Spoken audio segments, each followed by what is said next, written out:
Scotland Six Nations campaign for 2022. We've already had a look at Wales and Italy, just going through kind of some of the stats and performance numbers to see if there's kind of any trends. We're going to have a look at Scotland now. How was their record in the 2022 season?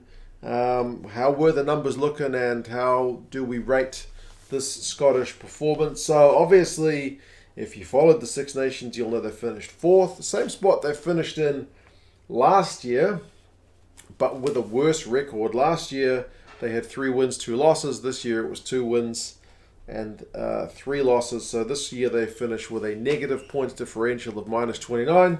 Last year was positive 47. And last year's campaign just felt, I don't know. I mean, I know it was with no crowds, but I don't know. There was just more to cheer about if you're a Scotland fan. Especially getting a away win in France, coming very close against Wales. It felt like a campaign that really was only a hair's breadth for for being something a lot better than it ended up being. But this year's campaign, I don't know, just felt like a bit of a letdown. I don't know how Scottish fans feel about that one, and I am curious to see what Scottish fans feel about the Scottish media, the rugby media anyway, because I watched the press conference of that last, if you'll just allow me a quick rant on the side.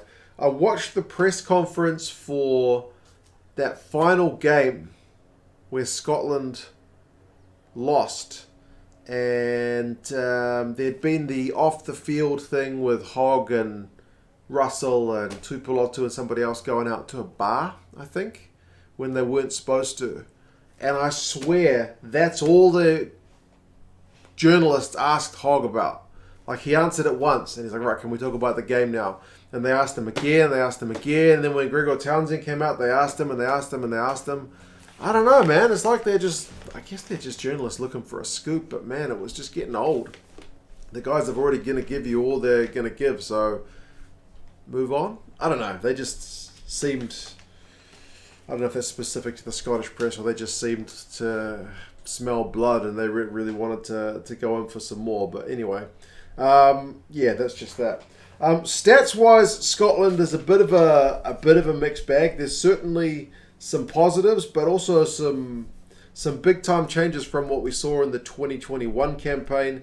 In 2021, Scotland was a real big time possession team, kind of similar to what we see from Ireland at the moment. They just love the ball. They were like at 60% possession, whereas this year we're down to 50%. Which is a massive drop, and it means there's a lot more defending to do, and Scotland's defence, especially last year, was really quite rock solid, right? I mean, they were only having to make 114 tackles per game. This year, they're having to make 147. That's a lot more defending to do. So when you look at the overall stats, you're probably going to have worse numbers because you've had more volume to deal with, and you've had more opportunities to concede, points and whatnot, just because you've had less ball. Doesn't always necessarily mean playing with possession is guaranteed to win anything. I've seen loads of games where teams with 40 or even less possession have won games if you're clinical enough, but it's just a kind of a big shift. And I think that converts directly into some other stats in terms of the amount of tries they conceded. This year was 15, last was 10. The amount of tries they scored, this year was 11, last year was 18. And even the number of clean breaks they generated, which very often directly leads to a try, the average this year was 5.8, the average last year was 9.4. So more ball, more chances for clean breaks. But again, not exclusively. You will see games where the team with less possession had more kind of attacking numbers, like defenders beating, clean breaks, tries, all that kind of good stuff. But for Scotland, the stats kind of seem to directly go with each other. Even if you take the Italian games out from both seasons, the 2022 numbers are still lower enough from the 2021 numbers that it's a big impact. Yeah, it doesn't make great reading. That being said, in 2022, they did manage to get more run meters and more run meters per carry, which is bizarre, seeing as they had fewer clean breaks and less possession. But speaks to maybe slightly more effective carrying, but not at the clinical edge because you're not getting those tries. So it's one of those that's kind of a little bit murky. And interestingly, like in the games that they won, both years, because they kick a similar amount this year to last year, but games they won, they've kind of tended to kick a little bit more. Like both games against England, where they won both years, Scotland's amount of ball kicked away is a lot higher than some of the games. Like the game against France this year, where they were pretty poor, they kicked very little. So yeah, just interesting kind of little tweaks. Penalties conceded is pretty same. The line-out was actually much better in 2022. 2021, the line-out numbers were pretty bad, and maybe another one of those key reasons that the 2021 campaign couldn't go a step further. More drop ball this campaign, which is concerning. 14 turnovers conceded a game, which is not just drop ball, but a lot of it's drop ball, or just getting pilfered. 9.6 last year. So that's another weird one where it's like you would figure if you've got more possession, you'll probably concede more turnovers because you've got more opportunity to cough up the ball, right? But this year, less ball, more lost ball, which doesn't bode that well. And the scrum stats, which even I, as a stats guy, take with a massive grain of salt, because the stats on the scrums are just like scrum completion rate, and they don't often, they don't often seem to me to match what I'm seeing on the pitch. But if you do want to look at the scrum stats for this year compared to last year, they're way worse. So yeah, there's kind of a lot of bad numbers there for Scotland, unfortunately. But like I said, more meters per carry, fewer clean breaks, also fewer clean breaks conceded. Tackling percentage pretty similar, certainly a worse record. So I'm not too sure what to make of the stats. Like I don't know what's the clear story here.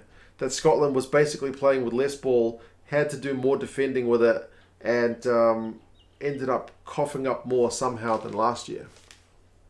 It's a bizarre one. But yeah, verdict-wise, I think it's pretty clear. And it's another one of those ones where I kind of look at the media, because who's that joker who's on Irish TV who's saying like the Scotland are really talking themselves up? I don't know that I've ever heard Scottish fans ever come out and say we are going to win the flippin' Six Nations, right? I don't think I hear that kind of stuff, but I certainly think expectations were a little bit higher than 2 wins and 3 losses. Pretty poor result against France at home. You know what I mean?